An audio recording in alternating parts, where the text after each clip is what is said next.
सुसब नमस्कार, बहुत स्वागत है आपका शो में। नमस्कार जी, बहुत-बहुत शुक्रिया आपका। सूद सर सीधे मुद्दे पे बात करते हैं। जी, बांग्लादेश में जब से वहाँ तख्ता पलट हुआ है, जी, हिंदुओं के खिलाफ लगातार आप जान रहे हैं कि कितना परेशान किया जा रहा है। उस पर अब पाकिस्तान के कुछ ऑफिसर, कुछ आईएसआई के एजेंट लगातार वहाँ जा रहे हैं, ऐसी सूचनाएँ मिल रही हैं। इसके क्या जी। संदेश हैं? देखिए सिंपल सी बात है कि पाकिस्तान को तो मौका चाहिए और पाकिस्तान को बांग्लादेश ने मौका ले दिया। पाकिस्तान जब हमने बांग्लादेश को लिबरेट कराया था 1971 में तो 3000 हमारे सोल्जर को सैक्रिफाइस किया था और हमने 13 दिन के अंदर वार खत्म कर दिया था। बांग्लादेश अलग हो गया और ये लगा कि अब हमारे जो वेस्टर्न और वेस्टर्न बॉर्डर पे तो पाकिस्तान है, तो ईस्टर्न बॉर्डर हमारा साफ हो गया। लेकिन अब पहले तो पाक जो बांग्लादेशी थे इंडिया के अंदर आ रहे थे, वो हमारी डेमोग्राफी को चेंज कर रहे थे, हमारी पॉपुलेशन के अंदर मुस्लिम बढ़ रहे थे। लेकिन अब बांग्लादेश के अंदर जब से मोहम्मद यूनुस की गवर्नमेंट आई है, उन्होंने एंटी इंडिया स्टांस लेना शुरू कर दिया। उन्होंने अपनी कंट्री के अंदर पाकिस्तान के आईएसआई के लोगों को स्पेशली बुला रहे हैं और स्पेशली चिकन नेक पे। चिकन नेक एक 15 किलोमीटर वाइड और 60 किलोमीटर लंबा एरिया है जो कनेक्ट करता है इंडिया के नॉर्थ ईस्ट को इंडिया से। बाकी कोई लिंक नहीं है नॉर्थ ईस्ट का कनेक्शन का। अब पाकिस्तान के ऐसे के लोग उनको इनवाइट किया जा रहा है चिकन नेक पे और बांग्लादेश ने अपने जो ड्रोन्स हैं जो टर्की से लिए थे बरक्यार ड्रोन्स उनको चिकन नेक पे लगा दिया। 10 ड्रोन है, 5 ड्रोन को वहां पे लगा दिया उन्होंने और अब बांग्लादेश चाइना के साथ भी लिंक कर रहा है। चाइना से कह रहा है J-10C जो फाइटर बॉम्बर हमें दे दो। साथ में टर्की से उनके टुलपार जो टैंक्स है वो ले रहा है और साथ में पाकिस्तान से J-17C वो प्लेन्स दे रहा है और इंडिया को धमकी दे रहा है। कहते हैं कि हम बांग्लादेश वेस्ट बंगाल को अपने कब्जे में कर लेंगे 3 दिन के अंदर। और पाकिस्तान की जो आईएसआई वो उनको प्रमोट कर रही है, उनको ये कह रही है कि आप जो 71 का वार था हम इसलिए हारे कि बांग्लादेश हमसे लड़ नहीं रहा था, वो हमारे खिलाफ लड़ रहा था। अब अगर बांग्लादेश और पाकिस्तान मिल जाएं तो हम इंडिया को डिफीट कर देंगे और इसके ऊपर बांग्लादेश के आर्मी के लोग धमकियां दे रहे हैं कि हम वेस्ट बंगाल ले लेंगे 3 दिन के अंदर। तो इंडिया कुछ रिस्पांस क्यों नहीं दे रहा? ये लोग बहुत से क्वेश्चन पूछ रहे हैं। और क्या बांग्लादेश और पाकिस्तान मिलकर इंडिया को डिफीट कर सकते हैं? ये बहुत से लोगों के दिमाग में इस चीज का वहम भी है और सोच भी रहे होंगे, तभी तो इंडिया चुप है। असलियत असलियत क्या है? मतलब बांग्लादेश में इतनी पावर भी है, इतना सा तो है वो। देखिए पहले मैं इनको बता दूं कि दोनों की इकोनॉमी का क्या फर्क है, मतलब पाकिस्तान और बांग्लादेश की। हमारे को जो इस साल के अंदर फॉरेन से रेमिटेंस आई है वो आई है $139 बिलियन की, यानी कि $139 बिलियन की आई है।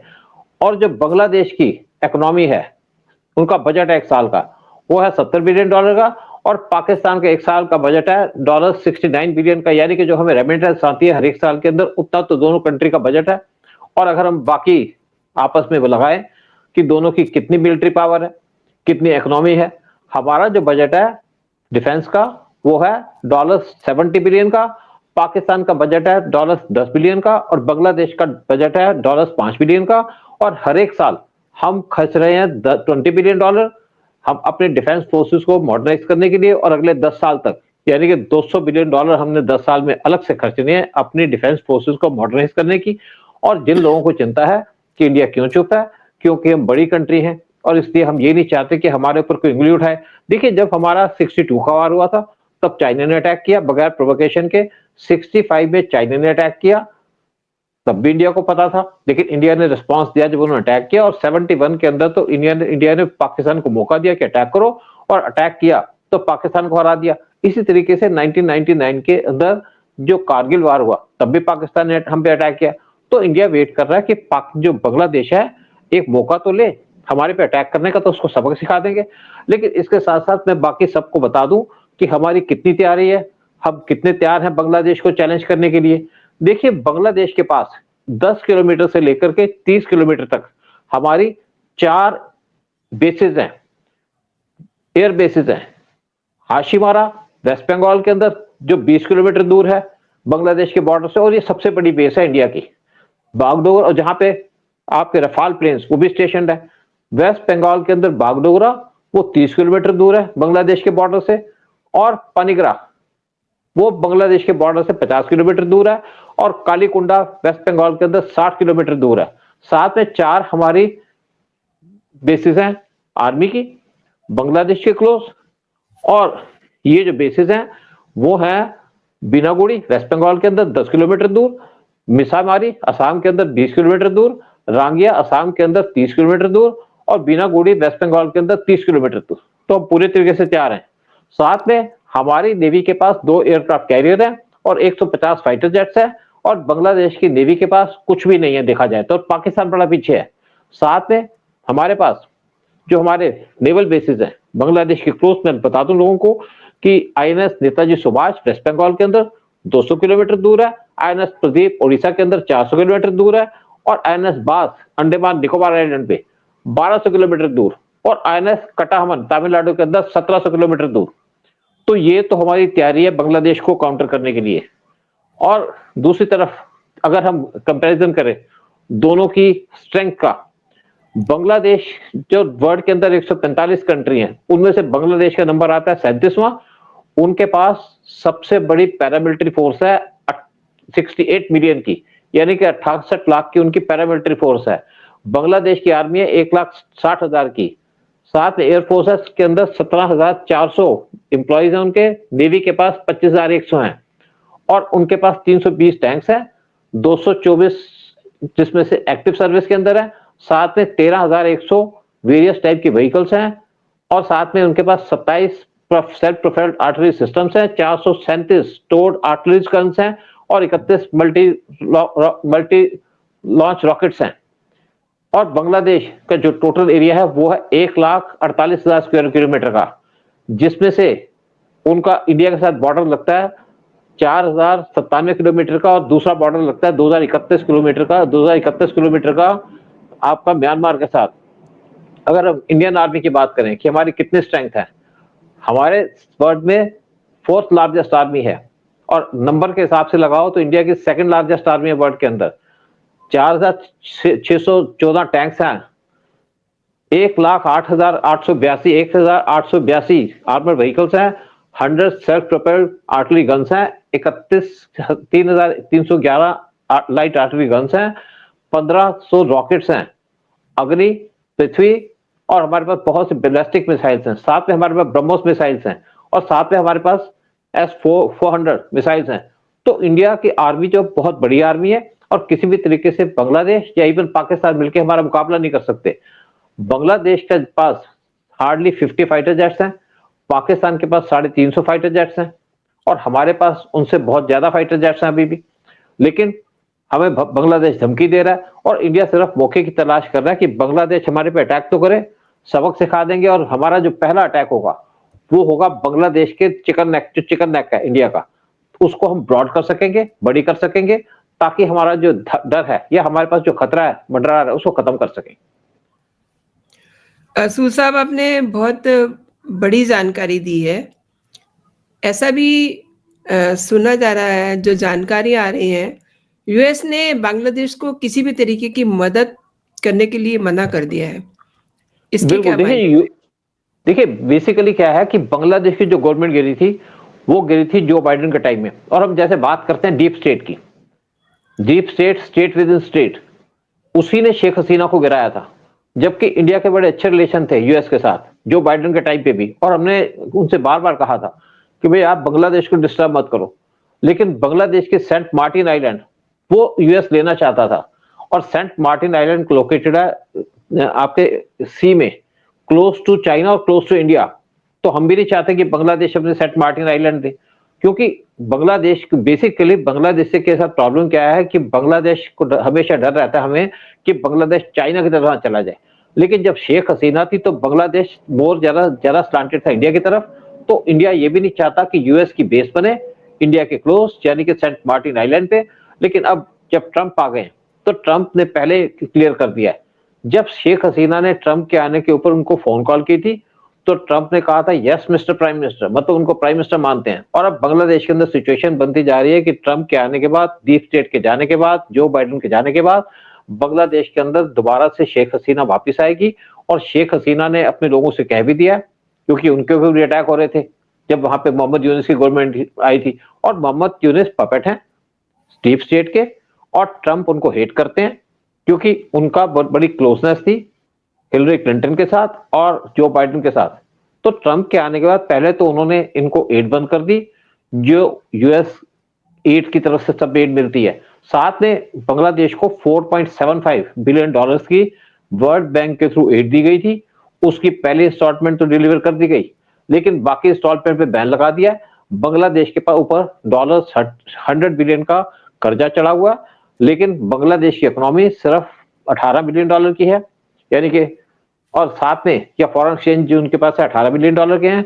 और बांग्लादेश की जो मेन इनकम थी वो थी उनकी टेक्सटाइल इंडस्ट्री, जो इस टाइम पे खत्म हो चुकी है जब से शेख हसीना पावर से बाहर हुई है, और सारी की सारी इंडस्ट्री उनकी शिफ्ट हो रही है इंडिया के अंदर।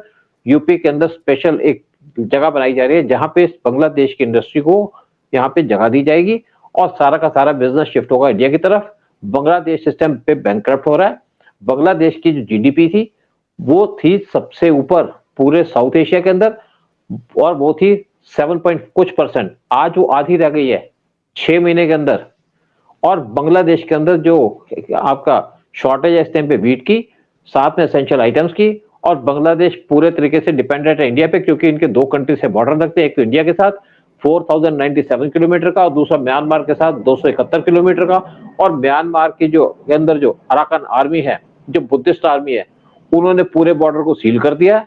और बांग्लादेश सिर्फ डिपेंडेंट है इंडिया के ऊपर, फिर भी इंडिया को धमकी दे रहा है, मतलब पाकिस्तान के ऐसे के आप बहकावे में आकर के। लेकिन उम्मीद ये की जा रही है कि मोहम्मद यूनुस बहुत जल्दी पावर से बाहर जाएंगे और शेख हसीना पावर में आएगी। उससे हमारी कंट्री की सिक्योरिटी ठीक होगी और हमें जो खतरा बना हुआ है इस टाइम पे नॉर्थ ईस्ट को आईएसए के द्वारा, वो भी खत्म हो जाएगा। सूद साहब, 2 चीजें समझना चाहती हूँ। एक तो ये कि हमारे जो सुरक्षा बल है, जो हमारी फोर्सेस है वहां पे, उनको जो आपने सीमा की बात की, तो एक पर्टिकुलर सीमा पर वो उन्हें फेंसिंग नहीं लगाने दे रहे हैं, क्यों? देखिए एक्चुअली क्या हुआ था, 2001 में एक इंसिडेंट हुई थी जब अटल बिहारी वाजपेयी गवर्नमेंट थी। हमारे बीएसएफ के 21 लोगों का मैसेकर कर दिया था बांग्लादेश की बॉर्डर गार्ड्स ने, और हमने कोई रिस्पांस नहीं दिया। और बांग्लादेश को अब भी लगता है कि वो हम पे अटैक करेगा तो हम कुछ नहीं करेंगे। लेकिन इस टाइम पे हमारी जो बीएसएफ है पूरी तैयार है, क्योंकि ये 5 ड्रोन लगा करके हमको धमका रहे थे। और ये बेसिकली क्या है कि हमारा बाउंड्री एग्रीमेंट हुआ था जब बांग्लादेश लिबरेट हुआ था, तो उसके बाद एक बाउंड्री एग्रीमेंट होना था 1974 में, लेकिन मिसेस गांधी के जाने के बाद वो एग्रीमेंट हुआ नहीं। शेख हसीना के आने के बाद वो बाउंड्री एग्रीमेंट की तैयारी की गई थी, और जब पीएम मोदी पावर में आए, जब मनमोहन सिंह की गवर्नमेंट थी तब तो कोई एक्शन लिया नहीं गया, लेकिन जब पीएम मोदी पावर में आए 2014 में, तो विजिट किए थे बांग्लादेश के अंदर जून 2015 में, और वहां जाकर उन्होंने एग्रीमेंट साइन किए थे, बहुत से एग्रीमेंट साइन किए थे। और एक जो इंपॉर्टेंट एग्रीमेंट था वो था बाउंड्री एग्रीमेंट, यानी कि बहुत सा एरिया जो हमारे पास था या उनके पास था उसको आइडेंटिफाई तो किया हुआ था, लेकिन उस पर फेंसिंग होनी थी। बाद में फेंसिंग की गई, लेकिन फिर भी बहुत से एरिया वहां पे फेंसिंग नहीं हो पाई। रीजन ये थे कि एक तो बहुत से एरिया में मार्शेस थी, क्योंकि यहाँ से 7 नदियां जाती बांग्लादेश के अंदर, तो वहां पे जो एरिया है वहां पे फेंसिंग नहीं हो सकती। और बांग्लादेश के अंदर हर एक साल 20 लाख काउ स्मगल होती थी। जब पीएम मोदी पावर में आए तो उसको रोकने की कोशिश की, आपने देखा होगा बड़ा शोर मचा था इंडिया के अंदर भी कि यहाँ पे काउ की स्मगलिंग होती है, और सारी काउ जाती थी बांग्लादेश के अंदर। लेकिन अब वो उनको रोकने की बात की जा रही है, ताकि अगर काउ नहीं जाएंगी तो बांग्लादेशी भूखे मर जाएंगे, क्योंकि उनको गाय खाने की आदत है और हम अपनी गाय क्यों दें। लेकिन जब फेंसिंग की गई तो बांग्लादेश की जो गवर्नमेंट है वो सिर्फ सर्वाइव कर रही है, आप स्मगलिंग के थ्रू, काओ की स्मगलिंग या बाकी चीजों की स्मगलिंग के थ्रू, और इसीलिए ऑपरेशन, और इसीलिए वो बीच में टांग अड़ाते हैं।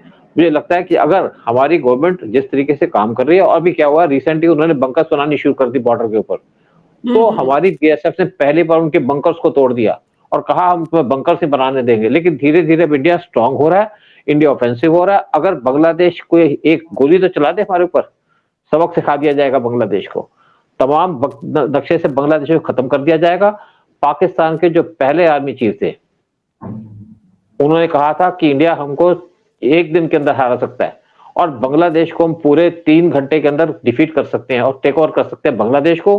अगर इस टाइम पे कोई मिस एडवेंचर हुआ बांग्लादेश की तरफ से तो इनकी आर्मी को खत्म कर दिया जाएगा, बर्बाद कर दिया जाएगा बांग्लादेश को, और इनका जो हिस्सा जो हमारा बनता है स्पेशली चिकन नेक के आसपास का हिस्सा वो इंडिया कब्जे में कर लेगा अपनी सिक्योरिटी को देखते हुए। देखिए, जब ट्रंप आए हैं पावर में, वो कहते हैं पनामा कनाल हमारा है, कभी कहते हैं ग्रीनलैंड हमारा है, कभी कनाडा को सैंक्शन लगा देते हैं। उसी तरीके से जो इजराइल है, उसने भी अपने आसपास के एरिया के अंदर अपने कंट्री के अंदर मिला लिया है और वहां पे भी प्रॉब्लम चल रही है। लेकिन अगर यूएस या ट्रंप अपने आसपास के एरिया को अपने अंदर ले सकते हैं और इजराइल कर सकता है, तो इंडिया क्यों नहीं? तो इंडिया की एक प्लान चल रही है कि जैसे मौका लगा और ट्रंप की अप्रूवल हुई, तो जो चिकन नेक है जिसके आसपास का एरिया वो इंडिया ले लेगा और बांग्लादेश को देना पड़ेगा। सूद साहब, 2 बेगम है वहां पर। जी, एक तो अभी जेल से शेख आई है हसीना है बाहर। और हाँ, खलीदा जिया। तो खालिदा जिया जो है उनको कुछ प्रॉब्लम हो गई है। तो और यूनुस साहब कहाँ हैं? दर्शक ये भी जानना चाहेंगे। वो देखिए तो चली यूनुस गई इलाज साहब, करवाने के लिए। तो यूनुस हाँ साहब कहाँ हैं? देखिए यूनुस साहब का प्लान चल रहा है बांग्लादेश को छोड़ के भागने का। जी, जी। खलीदा खलीदा जिया इसलिए चली गई कि खलीदा जिया के एक तो कहते हैं ट्रीटमेंट के लिए गई हैं, लेकिन खलीदा जिया का तो जाने का उनको पर्पस दौरा यह है पड़ कि गया है वो ना। हाँ नहीं, वो चाह रही थी कि बांग्लादेश के अंदर जल्दी से जल्दी इलेक्शन हो, लेकिन मोहम्मद यूनुस से कहा इलेक्शन तो हम 2025 में कराएंगे। इसलिए खलीदा जिया चली गई फॉरेन के अंदर, लंदन के अंदर, ताकि वहां से अपना काम कर सके और इनकी गवर्नमेंट के खिलाफ एक कैंपेन चला सके। दूसरी तरफ जो शेख हसीना है, उन्होंने अपने जो वर्कर्स हैं उनसे कह दिया है कि आप खड़े हो जाओ और यहाँ पे डेमोन्स्ट्रेशन करो। पहले वहां पे रेल स्ट्राइक हुई और फिर जो ढाका यूनिवर्सिटी है वहां पे स्टूडेंट्स ने आकर डेमोन्स्ट्रेशन की मोहम्मद यूनुस के खिलाफ, और अब उनका प्लान है कि पूरे बांग्लादेश के अंदर डेमोन्स्ट्रेशन की जाए, क्योंकि इस टाइम पे मोहम्मद यूनुस कमजोर हो रहे हैं, स्पेशली ट्रंप के आने के बाद, और इंडिया भी इस टाइम पे ऑफेंसिव हो रहा है ट्रंप के आने के बाद।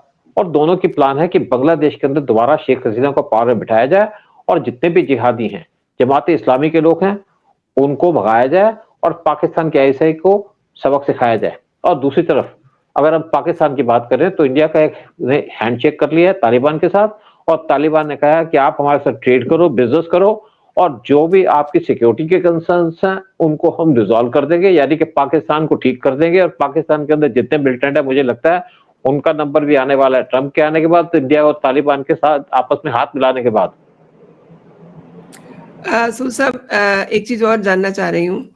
प्रधानमंत्री जिस समय यूएस के दौरे पे थे, उन्होंने ये कहा था कि भारत शांति से रहना पसंद करता है, उन्हें कहीं पर मतलब अपना दबदबा कायम करने की इच्छा नहीं है। लेकिन जी, अब अगर हम बांग्लादेश को देखें, हमारी इच्छा नहीं है वहां पे हम दबदबा उन पे करें या उनको अपने साथ मिलाएं, लेकिन वो भी हमें परेशान ना करे ना, क्योंकि हमारी ही रोटियों पर वो पल रहा है। लेकिन बिल्कुल लेकिन अब वो ये भी पता चल रहा है कि अंदर ही अंदर वो कुछ देयर इज कुकिंग समथिंग। बिल्कुल, देखो बिल्कुल ठीक बात है। वो एक्चुअली क्या है कि हमारे चिकन नेक को हमसे छीनना चाहते हैं। आपको होगा शर्जिल इमाम का नाम सुना होगा, जब जी, 2020 के अंदर दिल्ली में राइट्स हुए थे, उसने कहा था जी। चिकन नेक पे हम कब्जा कर लेंगे, और तब से शर्जिल इमाम इस टाइम पे तब से जेल के अंदर है, उसको बेल नहीं मिल रही। और उस तरफ पाकिस्तान, एक्चुअली जो चिकन नेक है वो पड़ता है tri junction of Nepal, Bangladesh और इंडिया, इंडिया के सिक्किम, इनके बीच में पड़ता है। और यहाँ पे जो चाइना ने डोकलाम किया था 2017 में, डोकलाम का उनका करने का पर्पस था कि डोकलाम बुटनिस टेरिटरी है, उनका पर्पस था चाइना की कि डोकलाम पे एंटर करें, रोड बनाए, क्योंकि वहां से चिकन नेक सिर्फ 30 किलोमीटर दूर है, और वहां से अगर इंडिया पे वार होता है तो वहां से इवन उनकी जो गन्स चलेंगी उससे हमारा नॉर्थ ईस्ट को कट कर सकते हैं। तो इंडिया ने उनको रोड नहीं बनाने दी। इंडिया बहुत सेंसिटिव है चिकन नेक के बारे में, और अब इंडिया सिर्फ एक मौके की तलाश में है कि एक बार बांग्लादेश मिसएडवेंचर करे। अगर हम अटैक करेंगे तो हमारी इंसल्ट होती, क्योंकि बड़ी कंट्री है। अगर बांग्लादेश इंडिया पे अटैक करेगा तो इंडिया की प्लान है कि इस टाइम पे चिकन नेक के एरिया को और ज्यादा बड़ा कर दिया जाएगा, उसके आसपास के एरिया पे इंडियन आर्मी अपना कंट्रोल करेगी। इंडिया की पूरी तैयारी है बांग्लादेश को सबक सिखाने की, लेकिन हम पहल नहीं करेंगे, पहल बांग्लादेश करे, सबक हम सिखा देंगे। सूद साहब, आपने मेरे दर्शकों को कई मुद्दों पे बहुत अच्छी जानकारी दी। बांग्लादेश से जुड़े हुए जो सवाल रहते हैं आमतौर पे लोगों के मन में, आपका बहुत बहुत धन्यवाद। जय हिंद, जय भारत। जय हिंद, जय भारत, मेरा भारत महान।